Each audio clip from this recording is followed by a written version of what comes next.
Hello, everyone. We are live on the Dr. Boz show. It is Tuesday night, and it is a real live show. So I am here in Tampa after a heck of a downstorm. In South Dakota, we'd think this was almost a snowstorm. It was really an intense weather pattern here. Tonight we have a really great inside scoop of what I have come away with over the last I call this last few months my speaking season. Several appointments and invitations with the privilege to speak on stage with many keto leaders. And I think it brings me to some very interesting conclusions, but things that I think you'll be curious to know what I think. We're going to start with some basics, and that's checking my numbers. I am fasting now at about... well, we're at 48 hours, but I think we're closer to like 50 hours because I didn't eat until later on Sunday. And I feel pretty good, better than last week when I fasted, which was not one of my best. So ketones 1.8 and glucose is 89. So if somebody wants to help me out with that Dr. Boz ratio in the chat, I would love that. I am actually, when I look at this spreadsheet, it is it is definitely written by an engineer who likes the work to be done for him by calculating the important parts about not just an online a tool to calculate your Dr. Boz ratio, but really, oh, the echo is gone. Oh, Kim powers you win. I totally just needed to unplug the mic and plug it back in. Now turn the volume down on speakers. Okay, got it. I'm capping out a little bit there. All right, so I am back on my game here tonight. Thanks for hanging in there with me. So I have an interesting setup tonight that I want to share with you, and that has to do with what happens when you go to these keto events and how well do the keto universes blend together when all of these superstars land in a place talking about keto and what that really means. So as many of you that watch the channel regularly know, I started out my speaking season with a trip on I call it the Love Boat. It's not really the Love Boat. It was a low-carb cruise, and it was the first cruise I'd ever been on. But it was all week long. There were different lecturers throughout the week on the cruise. And although the cruise still had plenty of non-keto options, there were keto options for some of the sweet treats. Now, I think I've been doing keto long enough that it wasn't the food that really was the enemy there for, like, is that going to be a hard thing to have that temptation?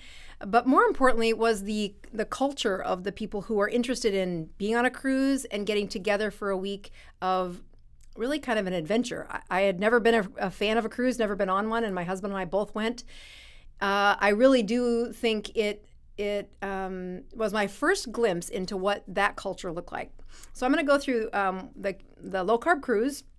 I'm also then going to touch on the Metabolic Health Summit. That was the second place that I went in the season. And I did not speak there, but it's on my list of going to every year, in part because I get continued medical education for, learning about advanced metabolism and how can I better understand where this space of metabolic health is going.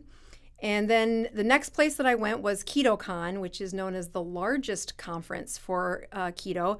I had never been to that either, and had really not had relations with the people that ran that until this year. And then just this past weekend, I landed at the final of my speaking tour. Like, there are still keto things that are going on all throughout the season, but for me, this was the end of what was quite a string of times of being gone and away from the family and away from the office. So the final one was this Orlando Keto Summit. And so I have some conclusions that I was going to go through here.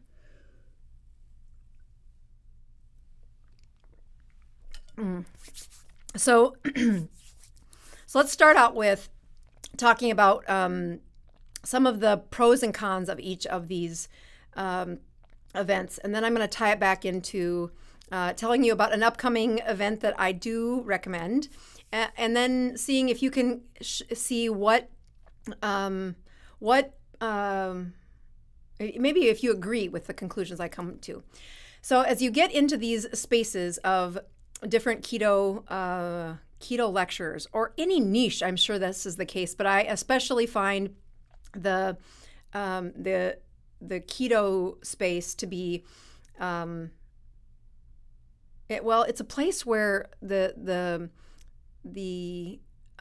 keto coaches, the citizen scientists, and the patients blend with professionals, and specifically professionals that are willing to stand on the edge of something that is not fully explained. I can almost say that keto is not completely understood, and that's just because we are continuing to look at this in different places of where it can impact patient reversals of health problems.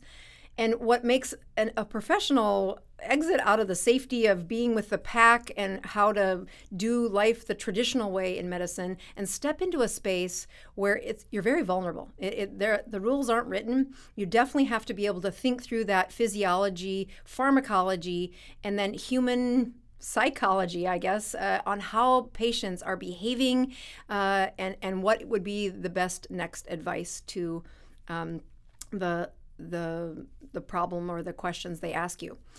So as I go to the keto cruise, I was very impressed with how they had quite a star-studded list of lectures. I felt very honored to be invited to it.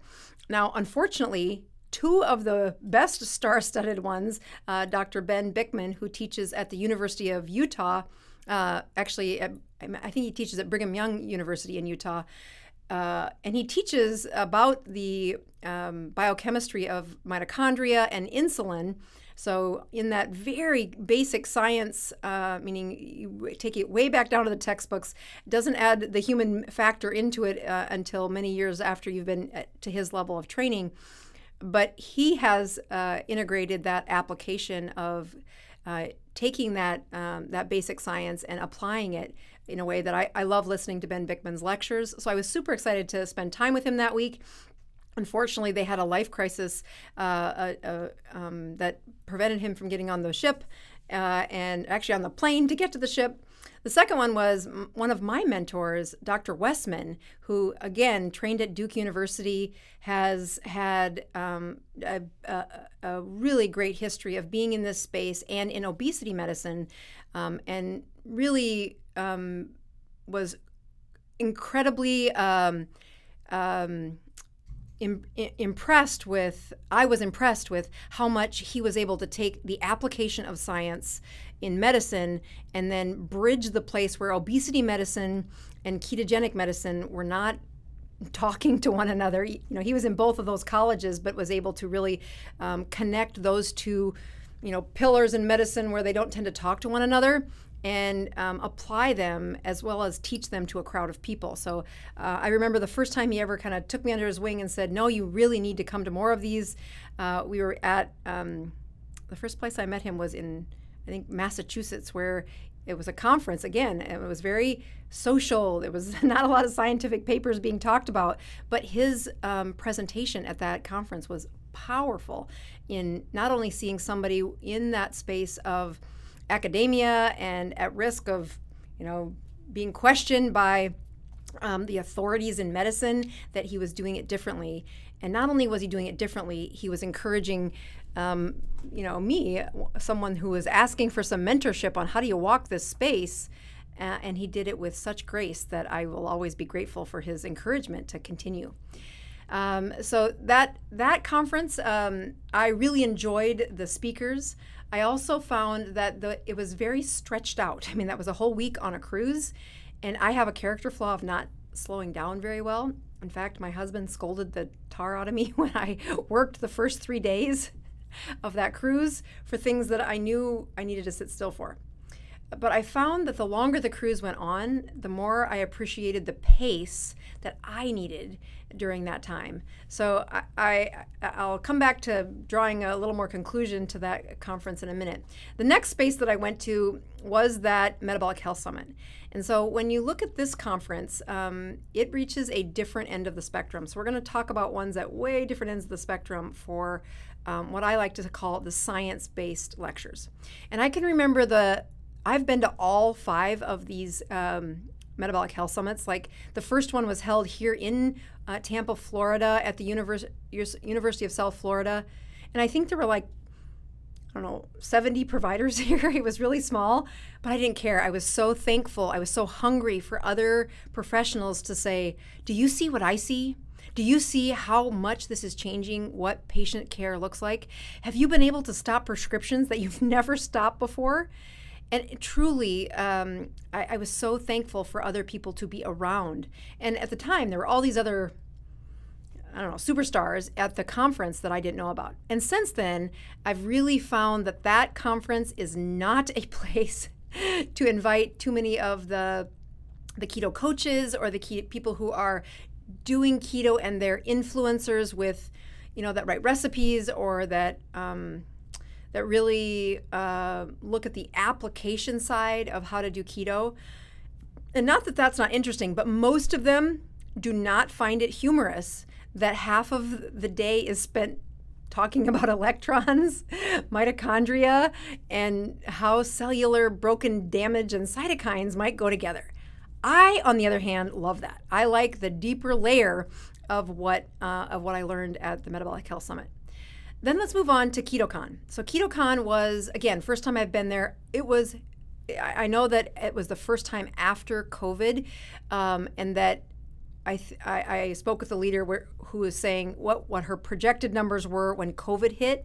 They didn't quite hit that this year, but it was massive to me. It was so huge, the number of people that were there, the number of speakers that were there.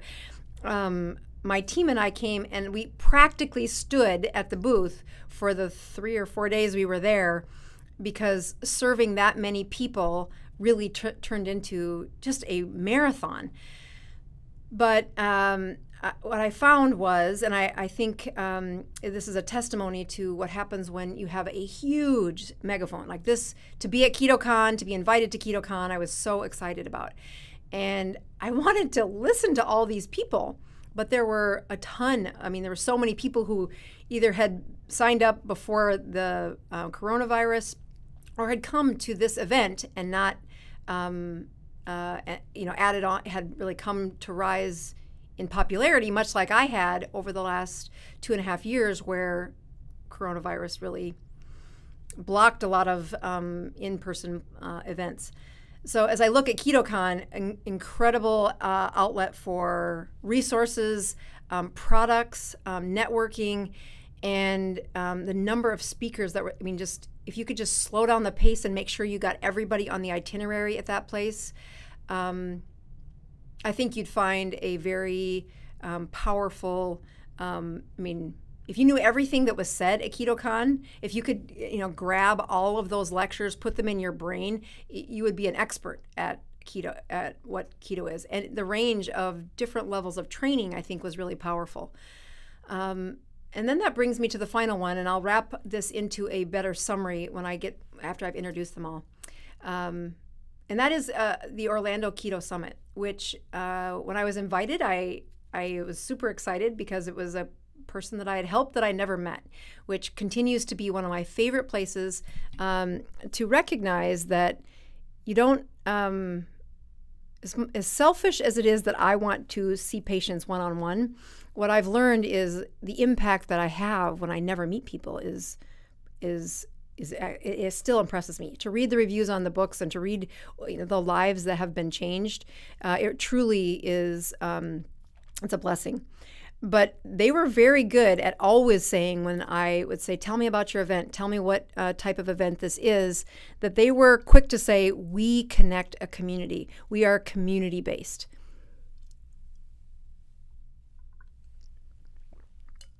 So I'm going to use these 5 examples of the low carb cruise, Metabolic Health Summit, KetoCon, and Orlando Health Summit. Okay, I'm only going to use 4 examples, sorry, to compare them. Because I think when I look at the range of different options that were in front of me in these different venues that attracted different types of people to come to them, I think it spoke to what parts I liked in certain events and which ones I didn't. So when I look at that scientific-based, the Metabolic Health Summit, I absolutely connected with the people that I needed to talk to and connect with in order to answer some of my advanced questions. I remember being at one of the first ones of those, and I felt like 70% of what I learned I'd never heard. And then the next time I went, it was like 60%. I mean, not only did the knowledge increase in that 1 year, so I thought I was catching up, but it's like the further from shore you get, the deeper the water. I felt like I needed to ask higher level questions, or I had to find a higher level of scientists to get the answers to the questions of why is this happening? Why does this improve? And I was able to find that and satisfy that there.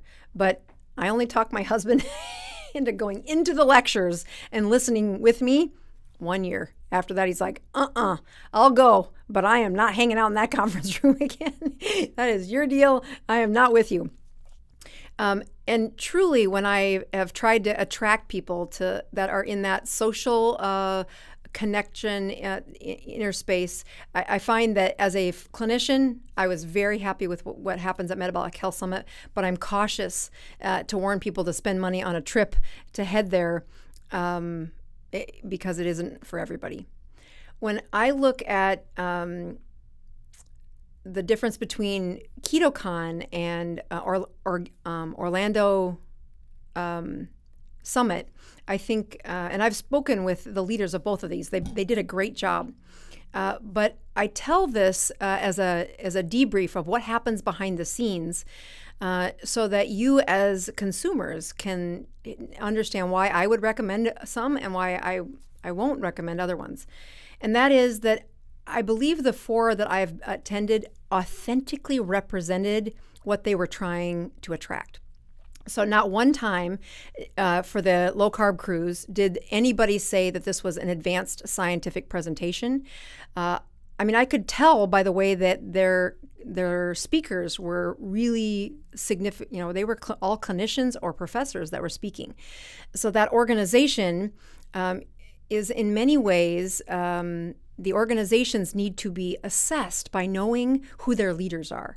So when you get to I'd never met their leaders, so I didn't have a way to assess that before I attended the low-carb cruise, but I can tell you that their leader is very selective on how she chooses the people to be on the stage. And although I didn't get to go to every lecture on that low-carb cruise, the ones I attended, I found them to be very, they were reaching towards that upper level of a science-based explanation, yet at a level that the patient would be able to understand. And so that being said, going to KetoCon, I have again just met the owner or the woman who's in charge of KetoCon. Yeah, she's the owner of it. And you meet her personally, and it is so easy to see how well her organization reflects who she is, which is somebody who really wants the highest value of somebody coming, knowing that not everybody, like at the Metabolic Health Summit, not everybody wants an explanation that's as high on that science spectrum as other people have had. And like she, as she selects people, she's saying, I need to know where your information is going to fit in the audience of people, and so that I can advertise in a way that says, if you're interested in this, I want the delivery to be satisfying to this audience of people. And the audience of people that went to KetoCon are either they're pretty, I think they were pretty seasoned in keto. First time ketoers or really new to keto. I didn't find as much of that there.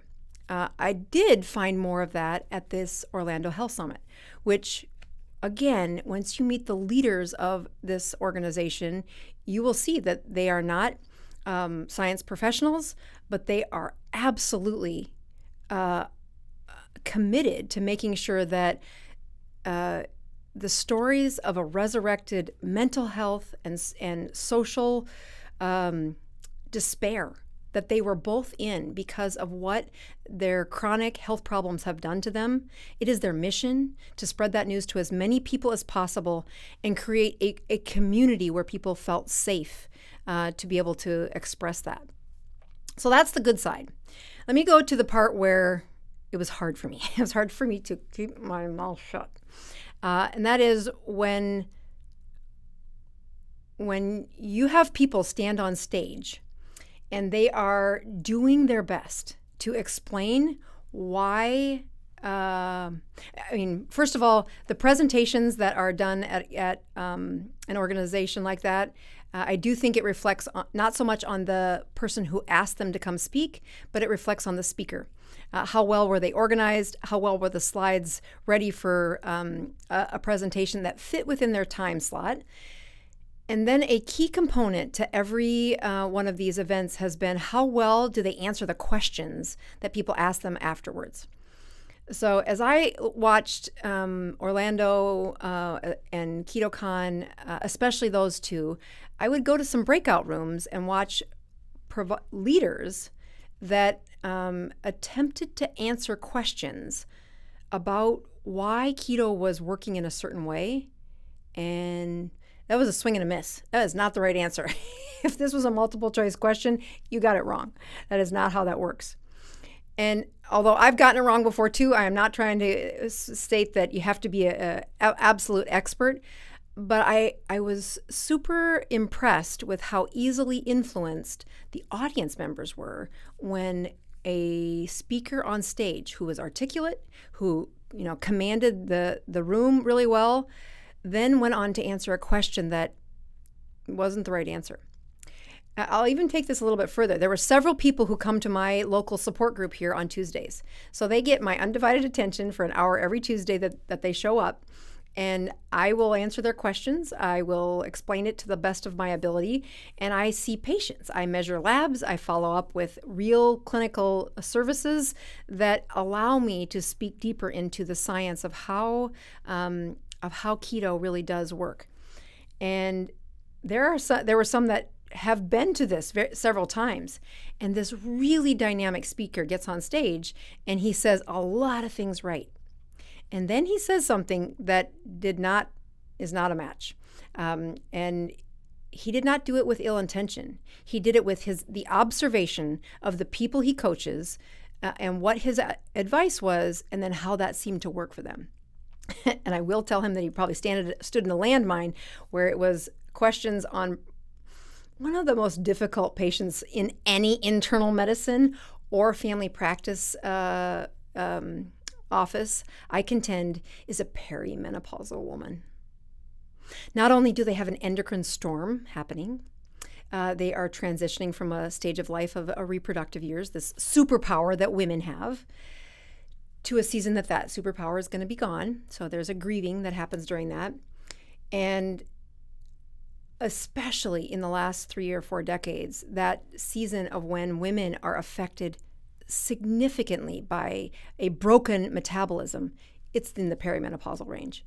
So God bless him for attempting to help the women in that zone, but he's attempting it without the ability to measure labs, follow up on labs, or have at his discretion some of the advanced prescriptions that really do help women through certain, and I'm not talking about hormones, I'm talking about how to get them in a place where they can think better, they can sleep better.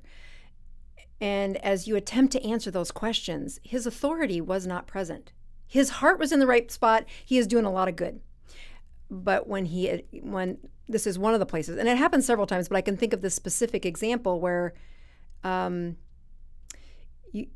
fact, what I did is said, you should take my online course. Let me gift it to you. And the reason why is so much of what he said was right. This is where I'm getting at with this, is when I see the space in the keto community where there are not enough physicians out there doing this, I actually get anxiety, and I use that word not in a pathologic. I can just feel the fear of and the pressure of opening the doors of a medical clinic that takes care of a ketogenic state.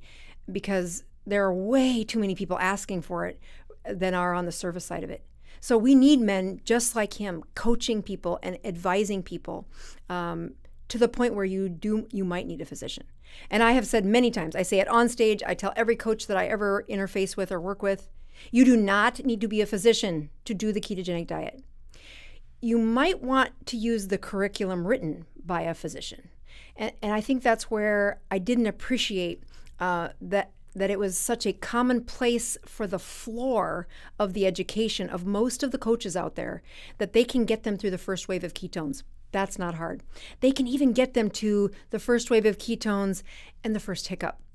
But when they run into real pathology, metabolic problems that took 20 years to unfold, that's where you should adopt what I'm saying. Just copy me. Just take the handouts from my workbook and give them to people. Give them to people. Give them to folks who really have struggled, and you're going to get them to this floor that most great teachers, that most committed, human beings trying to help other people are going to get them to. But there is a distance between where I want to start, which actually requires a physician, and the place where most keto coaches leave off. It is plottable. It is explainable. You do not need a doctor's prescription to see it, to write it, or even to unpack how to play forward what problems end up. In the books that I write, I use examples of how people get stuck on a ketogenic journey. And usually using a patient who, like in the case of David, he screwed it up every way possible. Everything I told him not to do, he did. And then he suffered the consequences. And I don't want to see the patients who don't need to see me. I want them to carry on, read a book, go to one of the coaches with the book. I don't care. If you get stuck, please educate the coach. And it really brings me full circle that when I'm looking at several of these events that are around what is an amazing transition in medicine, I really want to support everyone who's trying to enhance the education of this ketogenic space, because it is that valuable, because there are that many people, and the next generation is going to have every hotel is going to turn into a nursing home filled with brain disease. Because that's what happens with 20 to 30 years of a broken metabolism, is their brains don't work. Their bodies don't die, but their brains don't work. And it's a heck of a terrible journey. The death is awful. And so here's my conclusions. I'm going to tie this back into something that I've been working on, and I'm hoping I have a couple minutes to share how to look inside my my place of what I enjoy doing. And that is that, you know how when you interface with a family and the family has a great look on the outside, but as soon as you start to push a little stress in that direction on the family, you can see evidence that the foundation is not stable, that the anxiety ripples through parents, children, and the whole organization. And the origin of that stress comes from the leaders. The parents of the family. I like to point out that for years we've had, I think we've had like 20 foreign exchange students that have either lived with us for a year, been a nanny, and then moved on to a different job. But young adults from different countries that live with our family for a year. Part of this was when my kids were in a Spanish immersion public school. You need 2 people at the front of the room speaking Spanish. And the teachers would all come from these Spanish-speaking countries like Ecuador and Spain and Colombia.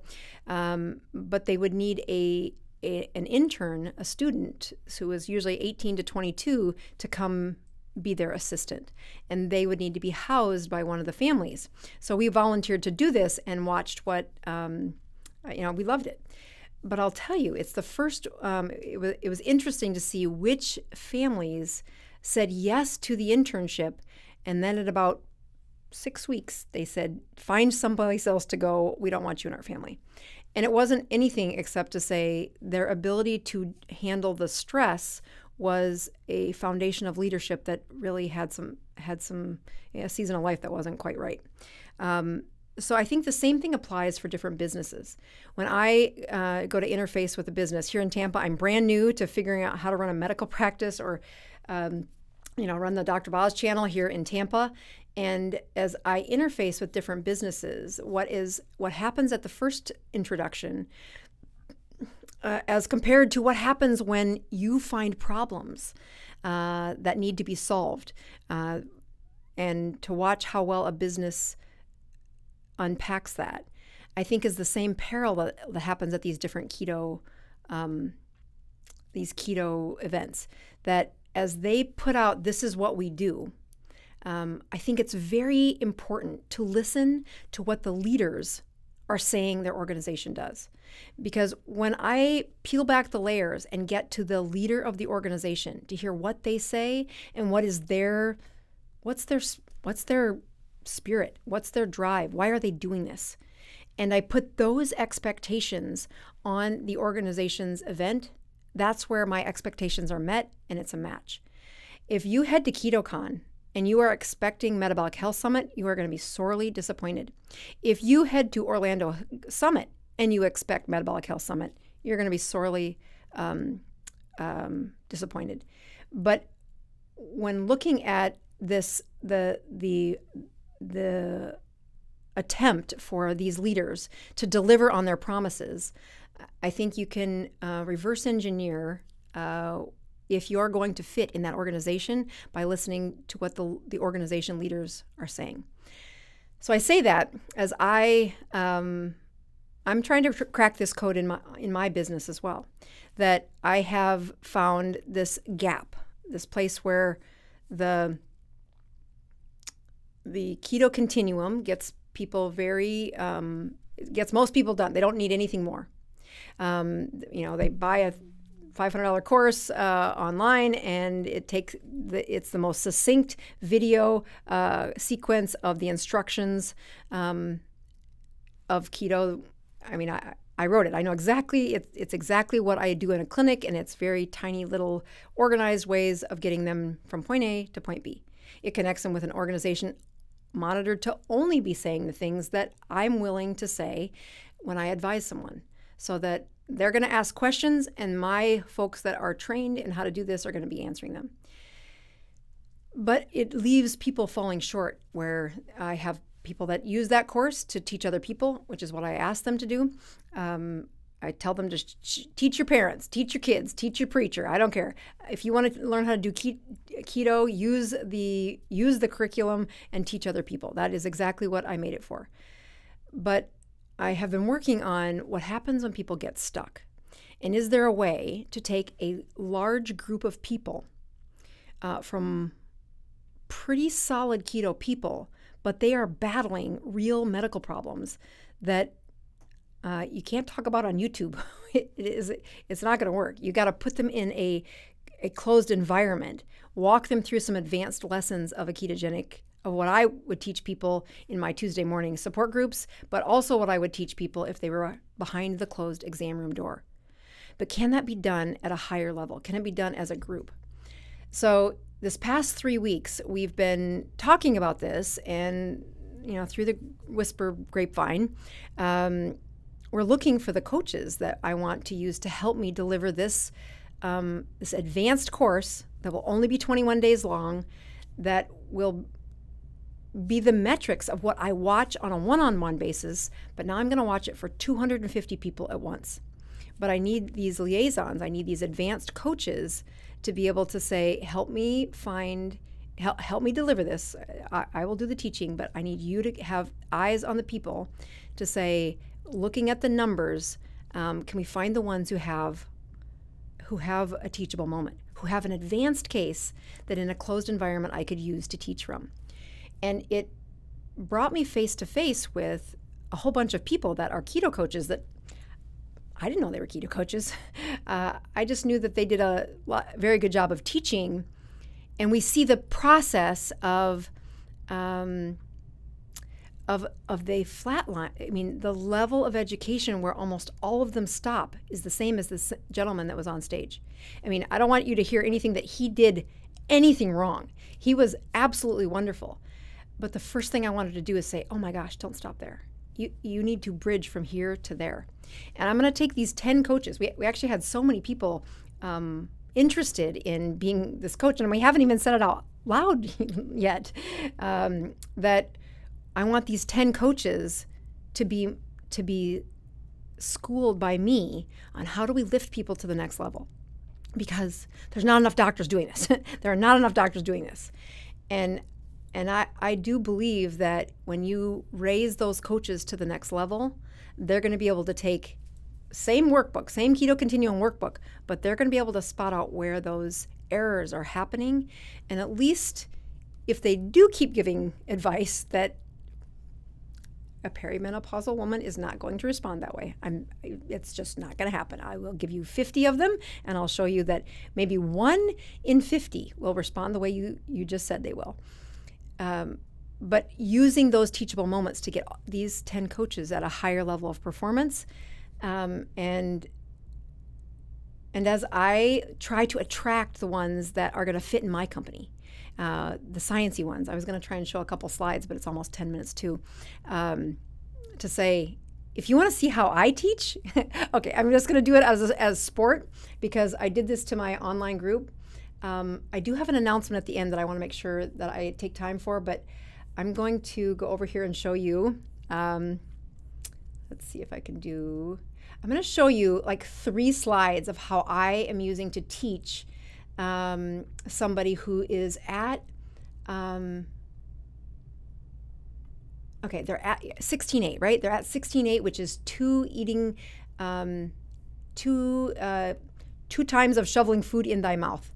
Let's go here. I'm going to go here and do this circle here. Go to here, and we need there we go. This one. Okay, so watch this. Yeah, you can see, look along the side there. That's what my slides look like. But I say this to say the culture of my company, the culture of the way I teach, you'll know it by tuning into these things, because I get a little geeked out when I answer those questions. When I do interviews with other leaders, if they don't like the science, they never ask me back again. And that's okay. So look at this graph here. So we have glucose on one side, ketones on the other. We have a timeline along the bottom. And then this is 16.8. This is where people still get to have their fat-based coffee, and they only eat 2 times per day. The first bite to the last bite is an 8-hour window. And that means no chewing gum, no sweeteners, nothing else except their fat-filled coffee between those 8 hours. And when I am trying to teach them about the times where their mitochondria are marching to a different beat, I point out the 8-hour window. I remind them this is a 16.8, meaning 8 hours is the only time they get to eat. That the average blood sugar in our patient that I'm teaching with is about 126, 6.1. That's diabetes, or right on the edge of diabetes. But when you look at what happens in the metabolic summary of all of the mitochondria added up in their body, there are certain places where their body is going to burn fat. And it is not as predictable as people think. So this is just a 2-day span of what's happening. Those ketones are rising when they're sleeping. When they go long enough without eating, if they have a metabolically flexible, meaning a system that can turn on and off, that the power of a mitochondria that is uncoupled, that is wasting energy, which is how they lose weight, then we see a different transition over a period of time that can't be for one day. So here's a 4-day forecast of somebody who is on a ketogenic diet at this Keto Continuum number 5, and here are 4 days worth of the 2 meals. When they eat, their glucose goes high. When people write in and say, hey, what do you think about people going off the ketogenic diet? I'm like, I'm pretty sure they do that every time they eat. And if you look at the metabolism in a slide like this, you'll see, yeah, their ketones shut down, And the glucose is the primary thing that they're burning, even when they're eating fat, all fat. And the range of how high that glucose goes and how much that ketone shuts down predicts how damaged is their mitochondria at the stage they're at of healing. And as we study what things turn on and off a metabolism, let's take this nighttime equation right here, where you see where that red line is and then that little rhomboid guy shows up. His glucose is at 100. And the ketones, when he's sleeping at midnight, at 2 o'clock in the morning, are about 1.0. So that's what that little blue guy giving him a high five about 100 is. So 100 divided by 1 is a Dr. Boz ratio of 100. And anytime they hit a Dr. Boz ratio of 100 or less, they uncouple, and this is my clinical experience, but I have lots of patient data that shows this. That's when they are able to lose weight. And if you do not hit that, you are not uncoupling your mitochondria, and you are not going to lose weight.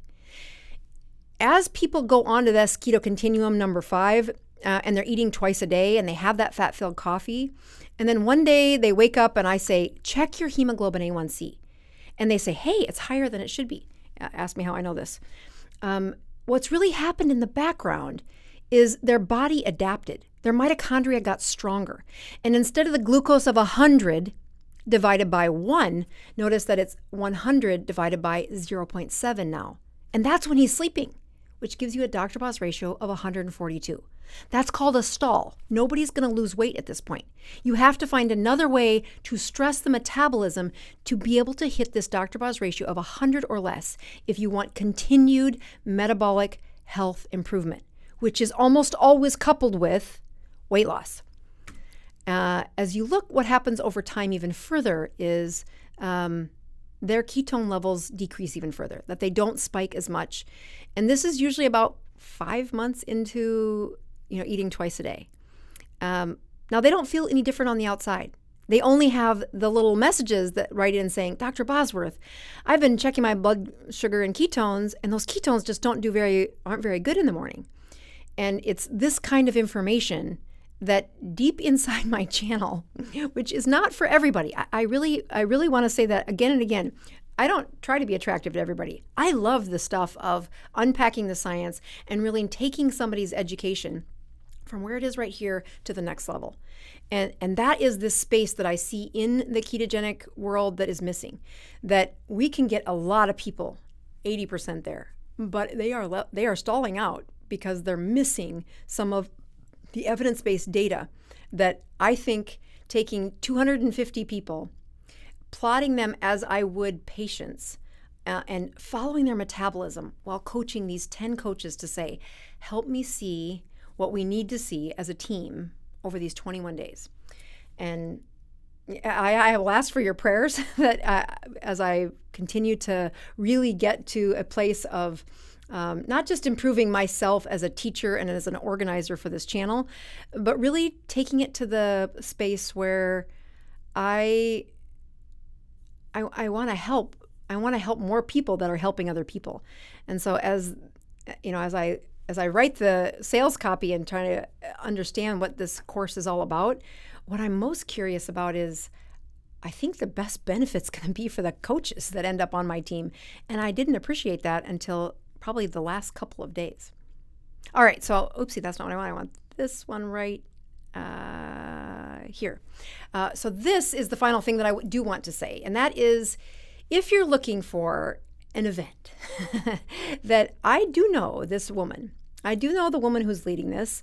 Her name is Autumn, and she has an amazing story, and she truly is driven by how can I help other people achieve the improvement that I've seen. And like any good coach, she knows that if she's helping other people, she's working on herself. And she continues to say, I had these goals and I had these, flaws that I couldn't share with the world because I felt like a failure. And I'll tell you, everybody has that. But as Autumn has really worked through her eating issues and her health issues, she has found this place that is so attractive to be around her. She is authentic, she is transparent, and she is creating a keto event that is in her local town of Louisville, which I've never been to, but she's invited me to go speak there, and I have to decline because my 16-year-old has a school dance that night, and I'm just not going to miss it. So I'll come when he's out of high school. But I just want to say, if you're looking for an event in Louisville, end of September, early part of October, that weekend, check it out. I'm sending you her way because I've looked at the leader. I think she's authentic, and she's attracting other people that are saying things that are similar to what she wants endorsed on her program. So I will have her on the show here in a couple of weeks too, just to unpack her story a little bit better, but wanted to circle back and say that process of sorting out and really understanding who is the company that you are supporting, who are the people that you are attracting or not attracting to your to the company. And I think it does say pull back the layers and look at who is the organization leader. So I'm going to, there's several really good questions. Okay, I'll just take 5 more minutes to answer a couple questions because there's some really good questions on here. So let me touch on that space over here. Hang tight. There we go. And all right, so we're going to answer 3 questions because they are really good. And if you need to go, that's fine. But I had all that sound stuff, so I'm a little off on the timer. So let's go to, here we go. All right, Julia was actually the first one who writes in and says, I have a question. Why would anyone get a long-lasting headache after breaking a 3-day fast? Not during the fast, not before, but afterwards. That's a very interesting question. So as you watch, one of the most powerful reasons that I ask anybody to fast isn't to lose weight. It is to surge your chemistry. It's to surge the endocrine system that there's no other way to surge the endocrine system as well as what having a 3-day fast does. So 3-day fast, 72-hour fast. I actually just had to review this data because it's part of what I'm teaching in this 21-day course.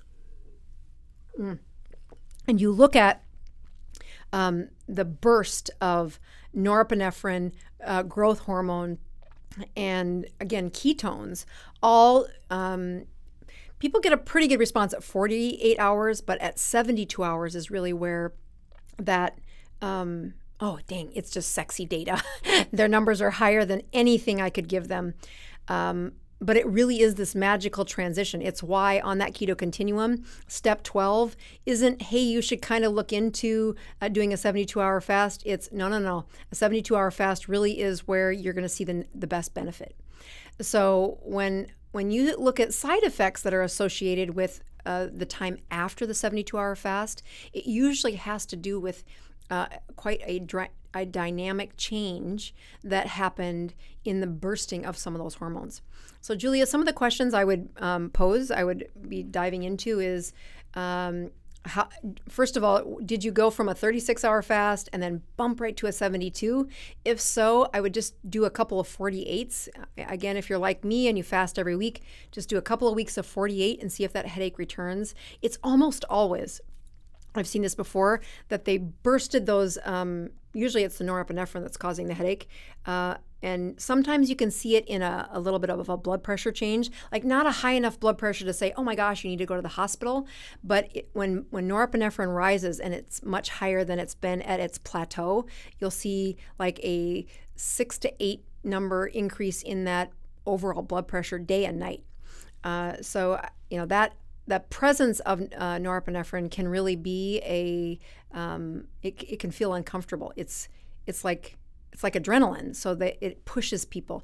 You can also see a bit of vasospasming when that endocrine shift happens quite dramatically, like it does in a 72-hour fast. So what I would do is, rest assured, don't fast again until that goes away.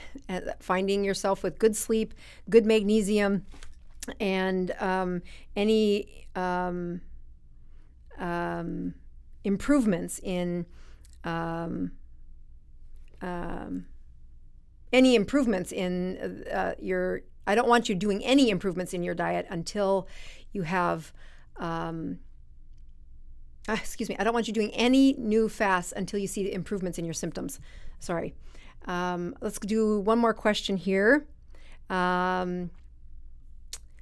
Bonnie says, I have a question. Oh, no, sorry. Yeah.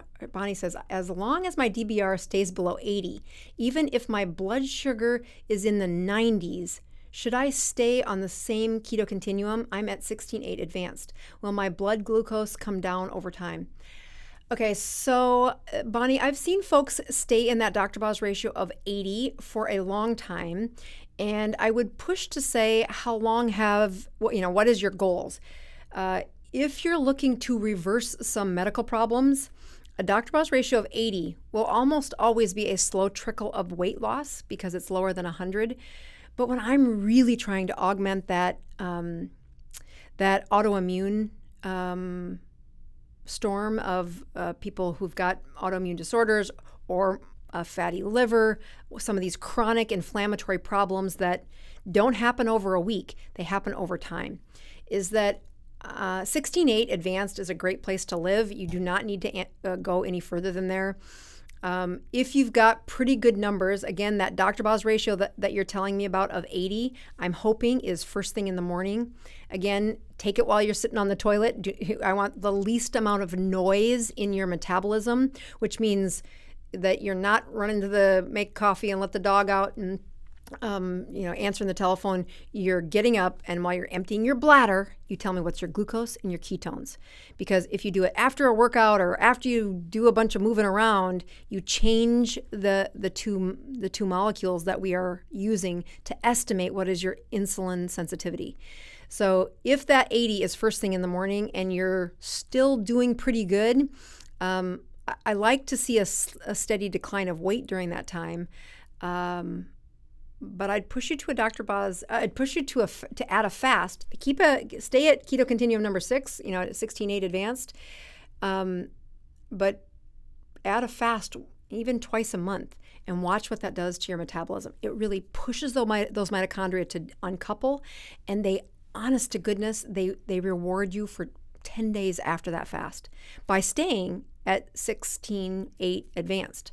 So what I'm saying is you're getting about 80% of the benefit. So if you're feeling good and you're you're moving towards the goals of either weight loss or reversal of those endocrine problems, good job.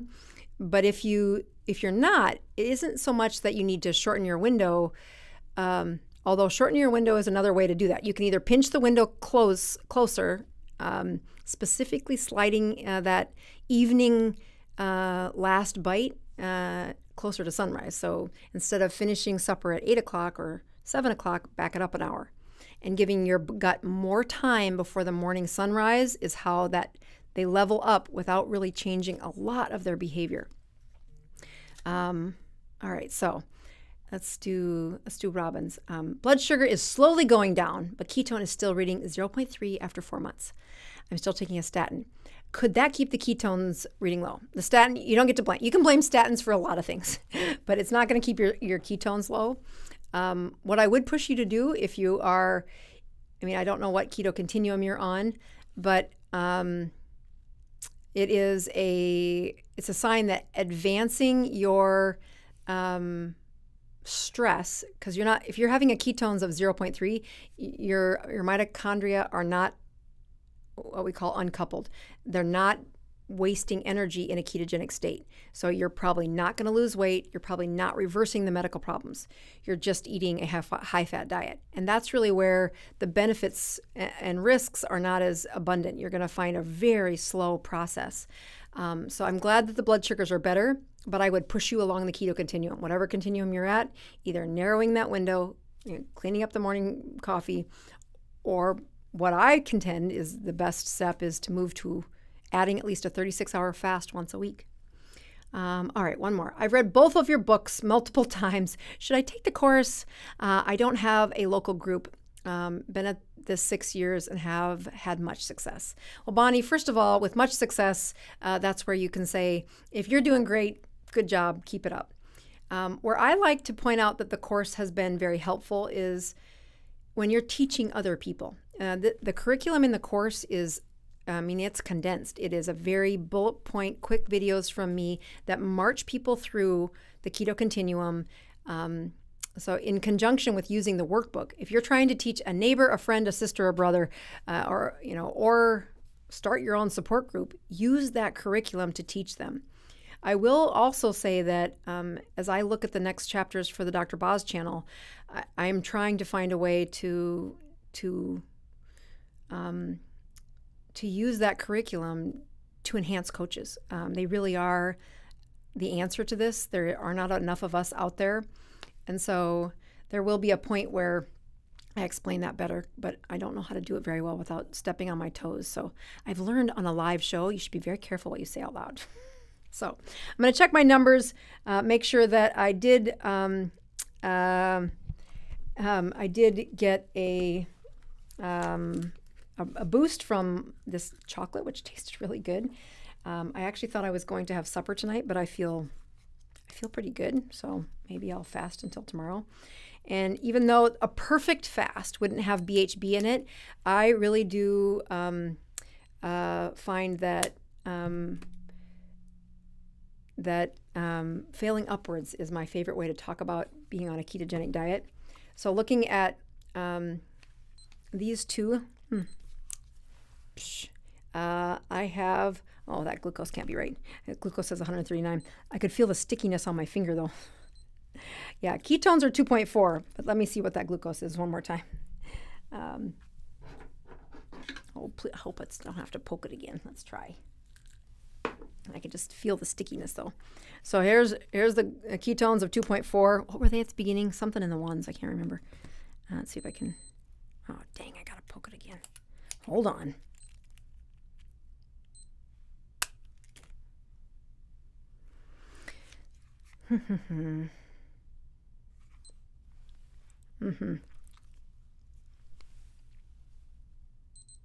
Oh my goodness, 118. Well, we'll do a third time. That just seems outrageous. How can it be that high? What was it at the beginning? Wasn't it like in the 80s or something? It just seems hard to believe. Shows are a little stressful, but not that bad. I really did like it though. Maybe it's a sign that I haven't had it in a while. The glucose is truly my favorite flavor though. And I drank the whole thing down in a hurry. One more time. Let's see what the third 101. Well, there you go. We'll just settle for that.